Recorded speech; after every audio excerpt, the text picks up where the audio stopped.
আসসালামু আলাইকুম ওয়া রাহমাতুল্লাহ। আশা করি তোমরা সবাই ভালো আছো। তোমরা যারা এবার ২০২৪ সালে অষ্টম শ্রেণী হতে যে বার্ষিক পরীক্ষা দিবা, তোমাদের যে স্বাস্থ্য সুরক্ষাটা সাবজেক্টটা রয়েছে, এটা তোমাদের কিভাবে পরীক্ষা হবে, এনসিটিভি থেকে তোমাদের কিন্তু একটা নমুনা প্রশ্নপত্র পাঠিয়েছে। এই যে প্রশ্নপত্র, এটা হচ্ছে তোমাদের হুবহুব আসবে না, তবে এইরকমভাবে কিন্তু প্রশ্নপত্র আসবে। যা হোক, যেহেতু এনসিটিভি থেকে যে প্রশ্নপত্রটা পাঠিয়েছে, এটা আমরা সম্পূর্ণ আজকের এই ভিডিওতে হচ্ছে নৈবেতিক প্রশ্নগুলো সমাধান করব। তো দেখো, স্বাস্থ্য সুরক্ষা অষ্টম শ্রেণী পূর্ণমান হচ্ছে ১০০, তোমাদের ১০০ মার্কের পরীক্ষা হবে, সময় হচ্ছে ৩ ঘন্টা। আর দেখো, নৈবেতিক প্রশ্ন যে তোমাদের ক বিভাগে থাকবে হচ্ছে ১৫টা, প্রতিটারে মার্ক ১ করে, ১৫টা হচ্ছে ১৫ মার্ক। এটা হচ্ছে ক বিভাগের হচ্ছে নৈবেতিক প্রশ্ন। চলো আমরা এখন এই নৈবেতিক প্রশ্নগুলো আমরা উত্তর এক নজরে দেখে নিই। প্রথমেই যে ১ নম্বরে আমাদের প্রশ্নটা রয়েছে, নিচের কোনটি সংক্রামক রোগ? ঘ নাম্বার অ্যান্সার ঘুষ পাঁচরা। তারপর ২ নম্বরে দেখো, কোনটি মাচার ব্যায়াম? গ নাম্বার অ্যান্সার বানি হপস। তারপর ৩ নম্বরে দেখো, নিচের কোনটি নিরাপদ খাবার? গ নাম্বার অ্যান্সার সম্পূর্ণ সিদ্ধ মাংস। ৪ নম্বরে হচ্ছে, নিচের কোনটি শক্তির বৃদ্ধি ব্যায়াম? খ নাম্বার অ্যান্সার পুশ আপ। এরপর যদি আমরা স্ক্রল করে দেখব যে ৫ এবং ৬ জন্য একটা উদ্দীপক রয়েছে। এই উদ্দীপকটা চলো আমরা এক নজরে পড়ে নিই। অষ্টম শ্রেণীর ছাত্রী নিপা, সারাদিন সে নিজের ঘরে আনমনা করে বসে থাকে। সে ঠিকমতো খাওয়া দাওয়া করে না, ফলে বেশিরভাগ সময়ে সে দুর্বলতা, ক্লান্তি এবং অবসাদ অনুভব করে। এই যে উদ্দীপকটা, এই উদ্দীপকের আলোকে তোমাদের ৫ এবং ৬ নাম্বার প্রশ্নের উত্তর দিতে হবে। আর এই রকম উদ্দীপক তোমাদের কিন্তু পরীক্ষায় থাকবে। দেখো, এখন ৫ নাম্বারে বলছে, নিপার সমস্যাটির কারণ কি হতে পারে? খ নাম্বার অ্যান্সার সঠিক উত্তর হ্যাঁ, মেনোরেজিয়া। তারপর ৬ নাম্বারে দেখো, এ সময়ে নিপাকে যা মোকাবিলা করতে পারে, এখানে হচ্ছে ৩টা রয়েছে। ৩টার মধ্যে হচ্ছে যেটা রাইট হবে, এটা হচ্ছে নিচের কোনটি সঠিক, এটা তোমাদের টিকমার্ক করতে হবে।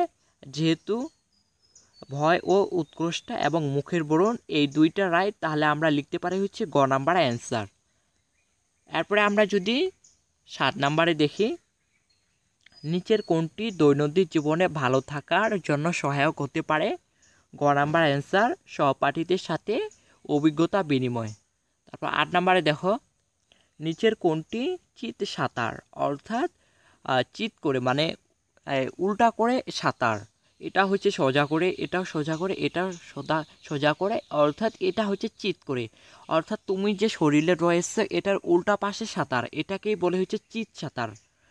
তাহলে খ নাম্বার অ্যান্সার চিত সাঁতার। আর এইরকম দেখার ছবিভাবে তোমাদের কিন্তু এমসিকিউ কিন্তু আসবে পরীক্ষায়, অর্থাৎ নৈবেতিক প্রশ্ন আসবে। প্রশ্নটা সঠিকভাবে বুঝে তোমাদের কিন্তু উত্তর দিতে হবে। ৯ নাম্বারে দেখো, বাংলাদেশের নিরাপদ খাদ্য কর্তৃপক্ষ এর ব্যবহৃত স্লোগান কোনটি? গ নাম্বার অ্যান্সার সবাই মিলে হাত মেলায় নিরাপদ খাদ্য হচ্ছে নিশ্চিত চাই। তারপর ১০ নম্বর প্রশ্নে দেখো, পলিস্টিক ওভারিয়ান সিনড্রোম বা হচ্ছে পিওসির সমস্যা সাধারণত কাদের ক্ষেত্রে দেখা যায়? খ নাম্বার অ্যান্সার কিশোরীদের। তারপর ১১ নম্বর প্রশ্নে দেখো, শাকসবজি কেটে ধুয়ে নিলে কি হয়? খ নাম্বার অ্যান্সার মিনারেল বের হয়ে যায়। তারপর ১২ নম্বরে দেখো, নিচের কোন ব্যায়ামটি করলে শরীর ও মনের অস্থিরতা কমে? গ নাম্বার অ্যান্সার যোগ ব্যায়াম। তারপর ১৩ নম্বরে দেখো, স্বাস্থ্যকর পদ্ধতিতে খাবার তৈরি বা সংরক্ষণের ফলে ৩টাই হবে, অর্থাৎ খাবার রোগমুক্ত থাকে, খাদ্যর অপচয় রোধ করা যায়, খাবারের পুষ্টিগত বজায় থাকে। নিচের কোনটি সঠিক? অর্থাৎ ৩টাই সঠিক, তাই সঠিক উত্তর হচ্ছে ঘ নাম্বার। তারপর ১৪ নম্বরে দেখো, অনিরাপদ খাবারের স্বল্প মেয়াদী প্রভাব কোনটি? গ নাম্বার অ্যান্সার অ্যালার্জি। এরপরে আমরা যদি ১৫ নম্বরে দেখি, যে শারীরিক ফিটনেসের জন্য সবচেয়ে সেরা ব্যায়াম কোনটি? ক নাম্বার অ্যান্সার সাঁতার। এটা হচ্ছে তোমাদের ১৫টা গেল। এখন হচ্ছে এক কথায় উত্তর, এটা তোমাদের 10টা থাকবে। এই যে 10টা প্রশ্ন দেখতেছো, এই 10টা প্রশ্ন তোমাদের কিন্তু এখন উত্তর দিতে হবে।